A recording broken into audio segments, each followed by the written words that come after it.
Muito boa tarde. O Conselho de Ministros aprovou hoje para discussão pública a Estratégia Nacional de Combate à Corrupção 2020-2024.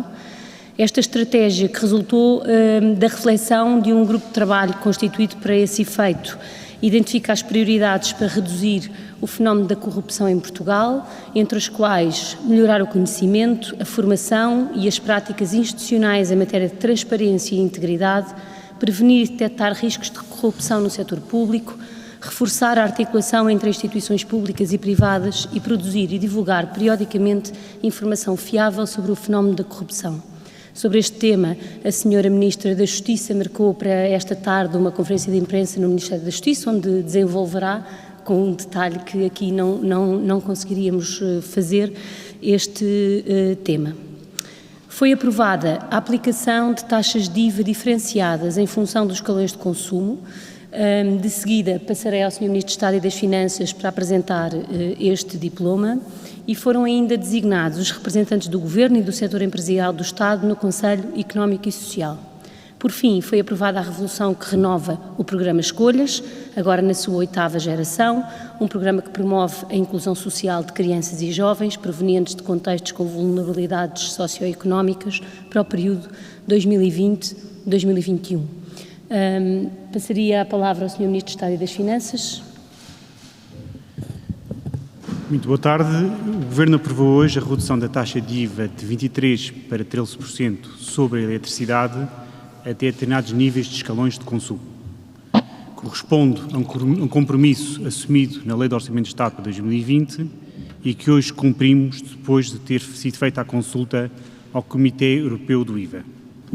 Em concreto, passa-se a aplicar a taxa mais baixa de IVA intermédia de forma progressiva até aos primeiros 100 kW consumidos por mês, reduz a taxa de IVA sobre a eletricidade de 23% para 13% e ao restante consumo, mais alto, mantém-se a taxa normal de IVA de 23%.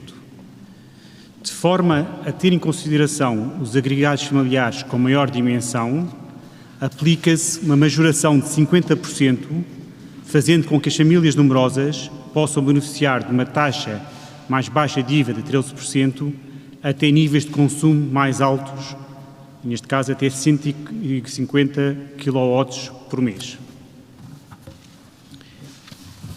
Esta medida aplica-se a contratos com uma potência contratada até aos 6,9 kWA, que é o limite hoje existente para a tarifa social de energia, e abrange 5,2 milhões de contratos de eletricidade, 86% do total dos contratos de baixa tensão. É uma medida socialmente justa, ambientalmente e financeiramente responsável. É socialmente justa porque reduz a taxa de IVA para níveis de escalões de consumo mais baixos, permitindo poupanças significativas para os consumidores. Cerca de 18 euros por ano para a generalidade dos consumidores e cerca de 27 euros por ano para as famílias numerosas. Note-se que esta taxa de imposto se junta à redução já efetuada em 2019 da taxa de IVA de eletricidade sobre a parte dos contadores, o que faz uma poupança total anual de 27 euros por família em média. É uma medida também ambientalmente responsável porque incentiva a moderação do consumo ao manter a taxa de IVA em 23% para escalões de consumo mais elevados. Favorece assim o cumprimento dos objetivos ambientais assumidos por Portugal e pela União Europeia. A medida foi objeto de consulta ao Comitê de IVA, que confirmou que os propósitos da mesma estavam alinhados com os objetivos do New Green Deal. Ao mesmo tempo, é financeiramente responsável, tendo um impacto financeiro significativo, mas controlado, de cerca de 150 milhões de euros por ano. A medida entra em vigor a 1 de dezembro de 2020, por questões de operacionalização, a parte relativa à majoração para 50% destinada às famílias numerosas entra em vigor a 1 de março de 2021. Muito obrigado. Muito obrigada, Sr. Ministro. Estamos então disponíveis para as vossas perguntas. Boa tarde, Tiago Contreiras, da RTP. Para o Sr. Ministro das Finanças, no seguimento deste anúncio, de que forma vai colmatar o diferencial destes 150 milhões de euros, que pareceu-me ser o custo total da redução do IVA da eletricidade. Para a Sra. Ministra da Presidência, a semana passada anunciou que na semana que vem iriam ser definidas as regras para o período de contingência e, entre elas, também as regras para o recomeço das escolas. A minha pergunta é tentar perceber se há alguma evolução neste dossiê que diz respeito a todos nós e causa muita curiosidade nesta altura. Obrigado. Muito obrigada. Vou responder à parte da pergunta que me colocou diretamente e depois passaria ao Sr. Ministro de Estado e das Finanças. Nós, desde abril, quando iniciámos o processo de desconfinamento, fomos muito claros quanto à avaliação quinzenal das medidas necessárias para conter a pandemia. Aquilo que a semana passada anunciámos foi que, tendo em conta que a próxima quinzena se avizinha de muitas transformações, uma quinzena de muitas transformações na vida das famílias, com o regresso às aulas, com o regresso ao trabalho, tomaríamos um conjunto de medidas nas quais trabalharíamos durante esta semana, ouvindo na próxima segunda-feira o conjunto de peritos sobre saúde pública e outras especialidades sobre este período que agora se avizinha, para tomarmos a decisão na próxima quinta-feira. É esse trabalho que está a ser feito. Relativamente ao regresso às aulas, eu queria ser muito clara. Ao longo dos últimos meses, têm sido enviadas às escolas e tornadas públicas nos sites dos diferentes serviços do Ministério da Educação e por todas as vias, um enorme conjunto de orientações sobre o regresso às aulas. Essas orientações são orientações que dizem respeito aos planos de contingência que as escolas tinham que realizar, à organização do espaço, ao tipo de concentração de alunos que é permitida e não permitida, à distância entre os alunos, aos procedimentos relativamente aos espaços de refeições, à utilização de máscara a partir do segundo ciclo, orientações pedagógicas que seguiram ainda em agosto, todas as restantes orientações que não são de natureza pedagógica em 3 de julho. E, portanto, são hoje conhecidas das escolas, da comunidade educativa e dos senhores jornalistas o conjunto de orientações que organizam o ano letivo. Aquilo que dissemos que ainda faríamos é um conjunto de orientações explícitas que até já estão trabalhadas nos documentos que eu referi sobre como cada escola deve reagir relativamente a um caso suspeito, a um caso confirmado ou a um surto na escola. Qual é a ordem dos telefonemas que fará, como é que deve tratar o conjunto dos alunos, procurando identificar aqueles que possam estar em maiores riscos daqueles que estão em menor risco. Um trabalho que fará sempre com a Autoridade de Saúde, mas para o qual também tem que estar preparada. E, portanto, o ano letivo vai iniciar-se entre 14 e 17 de setembro. As escolas estão preparadas para esse início, criaram os seus circuitos, prepararam-se para poder receber os alunos. As famílias devem estar descansadas e confiantes, porque os nossos estabelecimentos escolares são capazes de enfrentar esta pandemia, são capazes de ter em segurança as suas crianças e têm à sua disposição as orientações de que necessitam. E, portanto, é necessário termos consciência de muito trabalho que foi feito. Nós já passámos o regresso às aulas das creches, dos estabelecimentos de pré-escolar, dos alunos de 11º e 12º ano. Já realizámos os exames de acesso ao ensino superior. Tudo isto correu com muita tranquilidade e em segurança. Sabemos que o ano letivo será diferente dos outros, sabemos que teremos que aprender a viver com a emergência de casos nas escolas, como nas empresas e nos serviços onde trabalhamos, como na nossa família, como nas nossas cidades. E é isso que está em causa e o que eu queria era deixar uma mensagem de tranquilidade, dizer a todos que as informações relativas a todos estes elementos que eu referi, da organização das escolas, à recuperação pedagógica dos alunos, estão todos disponíveis e são todos públicos e que aquilo que agora estamos a tratar já são elementos de muito pormenor, que obviamente são importantes, que têm que ser trabalhados entre o Ministério da Saúde e do Ministério da Educação e que poderão ser apresentados muito brevemente. Sr. Ministro de Estado e das Finanças. Muito obrigado. Com efeito, a redução da taxa de dívida de eletricidade corresponde a um compromisso assumido na Lei de Orçamento de Estado de 2020 que o Governo decidiu cumprir. esta verba será enquadrada na evolução global das receitas e despesas de caráter permanente do Estado e será feita com o mesmo rigor e exigência com que temos feito nos últimos 5 anos, enquadrando no Orçamento de Estado entre a perspectiva global de evolução das despesas e receitas, que exclui a dimensão cíclica e a dimensão de resposta à pandemia. Muito obrigado. Muito obrigada. Muito boa tarde, Salomé Pinto, da CMTV.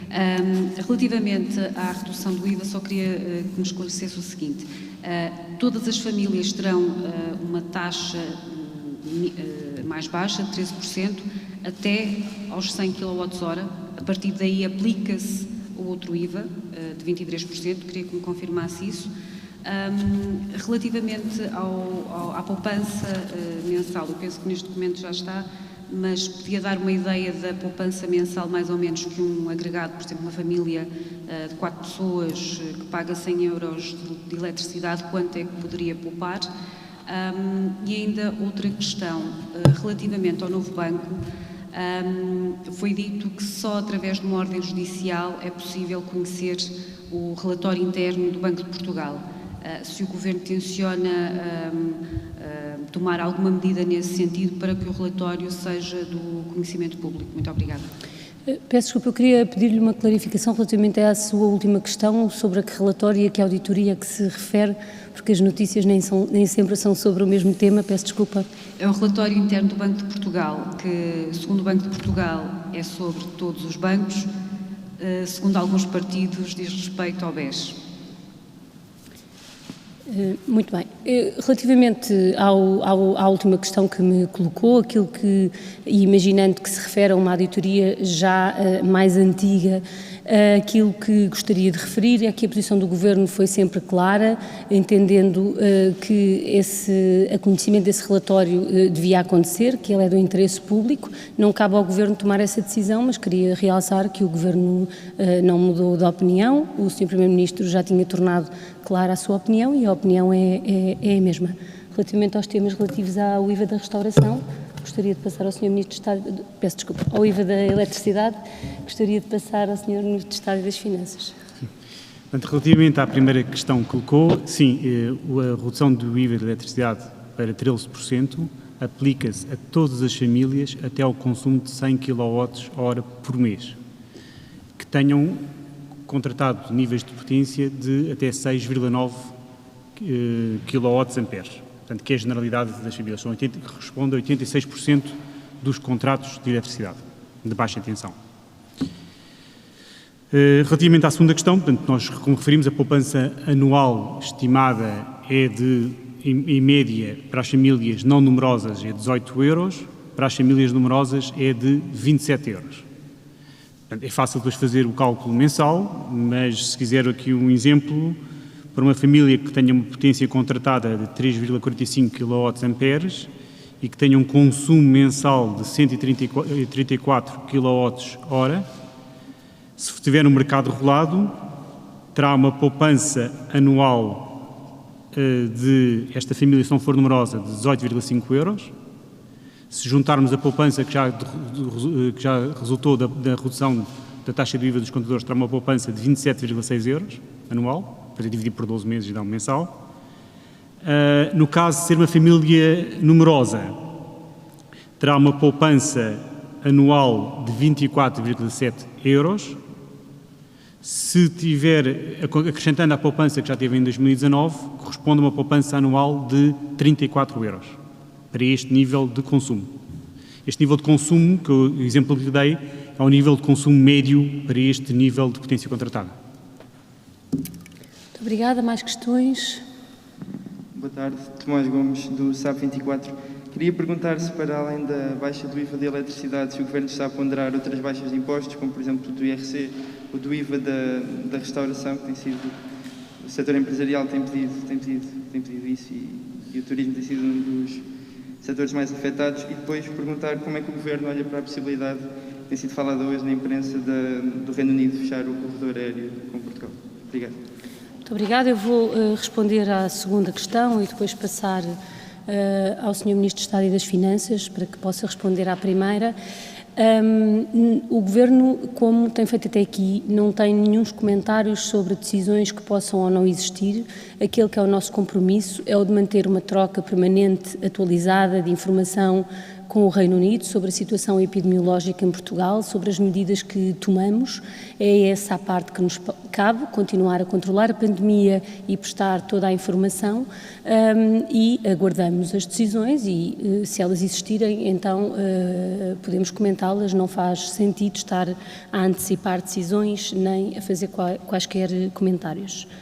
Sr. Ministro de Estado e das Finanças. Obrigado. Relativamente à segunda questão, esta redução do IVA da eletricidade corresponde a um compromisso assumido no Orçamento de Estado de 2020, que o Governo honrou. Relativamente ao projeto orçamental para 2021, ainda está numa fase inicial de discussão, tem que ser ponderado não só dentro do Governo, mas também com os partidos com quem contamos a aprovar o orçamento para 2021.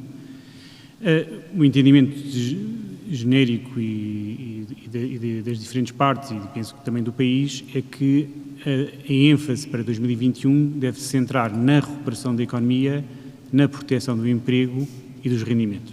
Deve ser esta ênfase, e com respostas também de caráter extraordinário que permitam responder a uma situação que é também ela natureza extraordinária, em que aconteceu uma crise sem precedentes. Portanto, deve ser este o foco, para além da dimensão muito relevante de que temos o investimento público em franca recuperação, com o aproximar do fim da execução do quadro do PTI 2020, com financiamento, portanto, por fundos europeus, para além dos novos financiamentos que vêm por via do programa de recuperação, do novo programa de recuperação europeu, que também vai dinamizar o financiamento de projetos, e em particular projetos de investimento público. Muito obrigada. Próxima questão. Boa tarde, José, da agência Lusa. Tenho uma pergunta para o Sr. Ministro das Finanças. Tendo em conta que são mais de 150 milhões de euros a somar ao quadro de políticas invariantes que foi divulgado anteriormente, já estamos a falar acima de 2 mil milhões de euros antes das negociações. Isto não, para o Orçamento de Estado de 2021, isto não significa que a margem para negociar com os restantes partidos diminui. Tenho também outras questões. Ontem a Iniciativa Liberal perguntou também acerca dos consumos intermédios no quadro do quadro de políticas invariantes, que não estavam detalhados a que é que se devem estes 320 milhões de euros. Eu também queria perceber isso, e também queria saber se o Governo pode confirmar que o antigo Secretário de Estado, Ricardo Mourinho Félix, foi indicado para Vice-Presidente do Banco Europeu de Investimentos. Se o Governo já pode confirmar essa informação, tendo em conta que o próprio banco já informou que já recebeu a candidatura de Portugal e Espanha. Obrigado. Muito obrigada. Passaria ao Sr. Ministro do Estado e das Finanças primeiro, depois poderei completar. Muito obrigado. Sim, confirmamos que o Ricardo Mourinho Félix foi indicado pelo Governo como proposta para ser o próximo Vice-Governador do BEI. Também confirmamos que esta é uma medida que tem seu impacto que refere de 150 milhões de euros de redução de receita e que vai acrescentar ao quadro de políticas invariantes, não estava inserida ainda porque não tinha sido decidida. No quadro de políticas invariantes só inclui medidas que já estejam decididas. Portanto, foi que ficou, pelo menos da parte do Governo decidido, aprovado hoje, e a partir daí passará a contar no quadro de políticas invariantes. Queria salientar que, relativamente a esse quadro de políticas invariantes é um passo muito importante de transparência, é algo que o Governo sempre fez todos os anos internamente e disponibilizava a determinadas instituições de controle orçamental, mas é um quadro que existe todos os anos, e todos os anos também é natural que haja esse tipo de pressões de despesa que já se sabe que vão ocorrer no ano seguinte. Portanto, nesse sentido, esse quadro chama a atenção para que estas despesas existem, mas não têm uma natureza extraordinária. O que está ali previsto é algo que também acontece ano após ano, mas são despesas que são importantes de ter em consideração, bastante significativas, sobretudo na área das pensões, das despesas com o pessoal, dos investimentos, mas não são algo de novo, é algo que acontece todos os anos.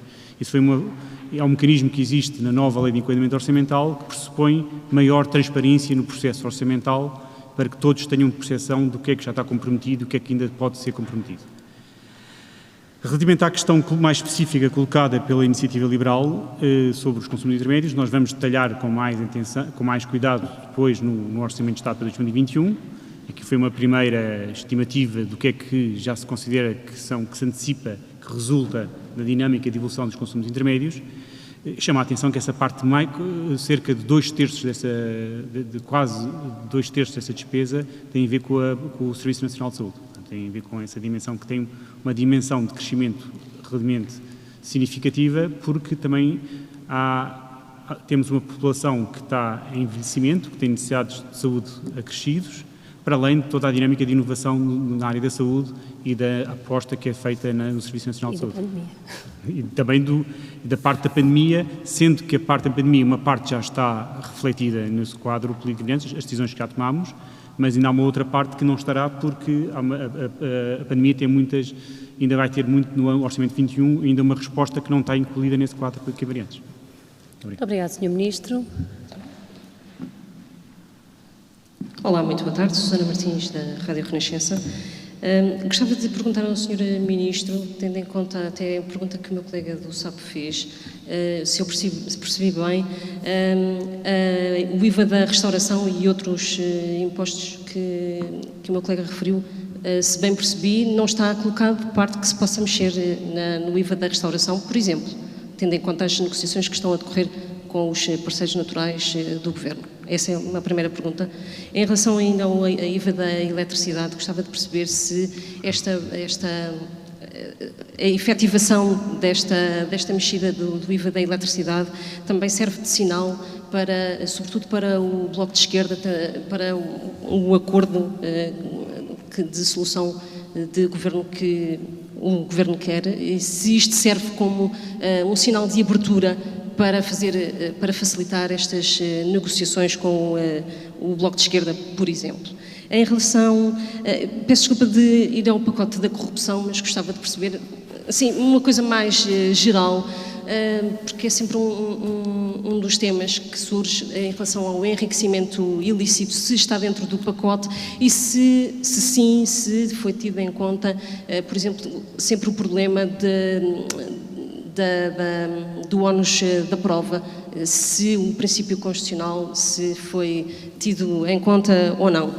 Ainda em relação a um tema sobre a moratória dos créditos, o PSD vem agora propor, como enfim já tinha proposto, que haja um prolongamento até 2021. Se é uma possibilidade, se o Governo está a ponderar isso ou não.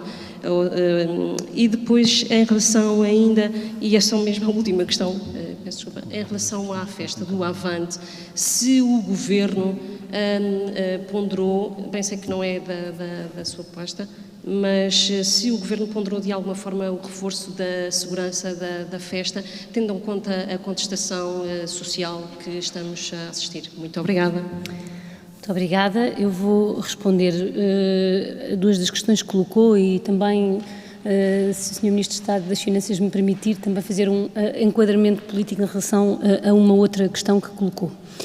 Eu, relativamente às perguntas que coloca sobre a estratégia de combate à corrupção, compreendo a pergunta, mas tendo em conta que o Sr. Ministro da Justiça tem uma conferência de imprensa quase a começar daqui a pouco e sendo de facto a Sra. Ministra da Justiça a pessoa mais indicada, principalmente para perguntas como aquela que me coloca, eu gostaria de remeter para essa conferência de imprensa, que é já esta tarde e que, portanto, poderá esclarecer essa e outras questões. Relativamente ao tema da festa do Avante, queria relembrar que não temos, fora do contexto do estado de emergência, o Governo não tem, fora do contexto do estado de emergência, qualquer competência que pudesse evitar ou limitar o funcionamento da festa do Avante. Aquilo que existe é um trabalho conjunto entre as autoridades para que aquela organização possa, além de cumprir não só todas as regras que se aplicam a todas as atividades do país, como também cumprir todas as recomendações específicas que a Direção-Geral de Saúde, entretanto, emitiu e que são muito significativas para que elas possam ser seguidas de forma rigorosa. Nós, ao longo dos últimos 4 anos da legislatura anterior, cumprimos de forma sistemática todos os compromissos assumidos nos diferentes orçamentos de Estado. Esse é o balanço que julgo que todas as forças políticas e que certamente o Governo faz dos compromissos que foi assumindo ao longo desses 4 anos. O Orçamento de Estado que aqui estamos a falar entrou em vigor em abril, havia uma consulta que tinha que ser feita a propósito ao Comitê do IVA e, portanto, o que estamos aqui é cumprir os nossos compromissos como temos feito desde 2015 e não são por nenhuma tática política, são porque é isso que o Governo faz, é cumprir os compromissos que assume e é isso que nesta medida, como noutra que aprovámos a semana passada e como num conjunto de outras que podem não ter visibilidade legislativa, mas que são do funcionamento do Governo, procuramos fazer. Sr. Ministro de Estado e das Finanças. Relativamente à outra questão que colocou sobre o Governo tem, para além desta redução do imposto sobre o IVA da eletricidade, que o Governo tem como orientação genérica de não fazer nenhum aumento de impostos sobre as famílias em 2021. Não propomos aumentos de impostos no Orçamento de Estado de 2021. Achamos fundamental, apesar do efeito muito elevado que a crise tem sobre as finanças públicas e sobre as receitas do Estado, não introduzir aqui fatores de perturbação que façam acentuar ainda mais a crise através do aumento de impostos. Achamos que é fundamental, neste contexto, assegurar a estabilidade, a confiança e ajudar a economia, a recuperar a economia no próximo ano. Sem prejuízo disso, nós teremos sempre em atenção e com uma grande preocupação ver quais é que são os setores que estão a ser mais atingidos e perceber as diferentes formas que temos ao nosso dispor para, de forma extraordinária, poder dar apoio aos setores mais atingidos. Nós temos feito, essencialmente, este ano, de forma com grande impacto financeiro, a medida do layoff. Também temos utilizado os fundos europeus de resposta a esta crise, para ajudar os setores a enfrentar esta crise e as necessidades de adaptação que têm. Temos um conjunto de políticas que estamos a promover e estamos a prever para o próximo ano que tem este objetivo, ajudar os setores mais atingidos pela crise a fazer face a esta crise e a recuperar o mais rapidamente possível do efeito da crise. Muito obrigada. Julgo que ainda temos 2 questões online. Por videoconferência, primeiro o ECO. Boa tarde, Tiago Brasil, do ECO. Começava por perguntar, só para confirmar, em relação à descida do IVA na eletricidade, se aplica a todos os contratos, tanto os do mercado liberalizado como também os do mercado regulado, e ainda penso que as famílias numerosas se classificam a partir de 5 elementos, contam obviamente com adultos e crianças, só essa confirmação. Em relação ao quadro de políticas e variantes que o Ministério das Finanças enviou para o Parlamento, gostava também de saber se, para além do que referiram em termos da despesa e da receita, do impacto, também se o Ministro das Finanças tem, qual é que é o efeito que isso tem no déficit, se tem alguma previsão do déficit, se nada está feito, e também já agora para o PIB uma última pergunta sobre se potencialmente poderá haver um novo orçamento suplementar até ao final do ano, ou se os números até agora não indicam que seja necessário. Obrigado. Muito obrigada. Não sei se o Sr. Ministro de Estado das Finanças conseguiu, o som não era o melhor, todas as questões. Sr. Ministro. Portanto, a redução da taxa de IVA sobre a eletricidade aplica-se quer no mercado liberalizado, quer no mercado regulado, aos contratos de baixa tensão até 6,9 kWA de potência contratada. Portanto, são 86% dos contratos em causa. E abrange cerca de 5 milhões de contratos de eletricidade. Em relação à questão que referiu do quadro de políticas invariantes e sobre a estimativa que temos sobre o déficit orçamental, é nesta fase prematura, estamos agora na fase de preparação do Orçamento de Estado. O Governo, dentro de um mês, pouco mais de um mês, apresentará o novo Orçamento de Estado e aí terá, nesse momento oportuno, a estimativa de quer do déficit deste ano, quer do próximo ano. Seria, nesta fase, prematuro estar a antecipar outra estimativa. Relativamente à necessidade do novo orçamento suplementar, neste momento não identificamos ainda nenhuma necessidade de um novo orçamento suplementar, mas chamamos a atenção que é um contexto de uma incerteza ainda muito elevada, de um impacto muito forte na economia, nas receitas do Estado e em várias despesas que o Estado tem que fazer. Portanto, nesta fase também não podemos fazer o contrário, não podemos prematuramente excluir essa eventualidade. Fica uma pergunta por responder que... Ou do número sim, confirma. Portanto, na família numerosa, nós usamos aqui o conceito da família numerosa que é usado no censo, também é o conceito de família numerosa que, em geral, é usado nos contratos para as tarifas sobre a água, que corresponde a famílias com 5 elementos ou mais. Muito obrigada. TSF. Boa tarde, não sei se me estão a conseguir ouvir. Estamos sim. As perguntas já foram sendo feitas, eu queria só repescar 2 temas. Em primeiro lugar, em relação ao novo banco, a Sra. Ministra falou na intenção do Governo de conhecer todos os documentos necessários para que o processo do novo banco se torne mais claro. Ainda assim, estão a ponderar alguma diligência junto de Mário Centeno para que isso possa acontecer? Em segundo lugar, eu recuperava, Sr. Ministro das Finanças, pode-me ter passado, mas a questão do PSD sobre as moratórias bancárias prorrogadas até setembro de 2021, não sei se perdi a sua resposta ou se efetivamente deixou a minha colega sem pergunta. E já agora, ontem, no final do Conselho Económico e Social, ficou bastante claro que existem 2 braços de ferro no essencial, um em relação aos salários, que a Sra. Ministra disse que ainda era prematuro falar, mas outro em relação ao layoff e um eventual regresso ao layoff simplificado. Os sindicatos recusam totalmente, os empresários continuam a dizer que seria essa a medida mais adequada, tendo em conta as dificuldades que estão a enfrentar. Muito obrigada.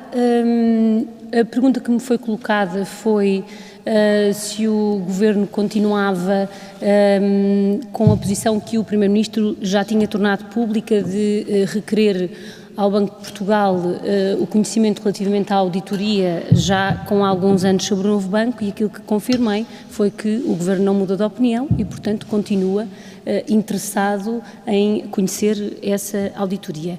Compreendendo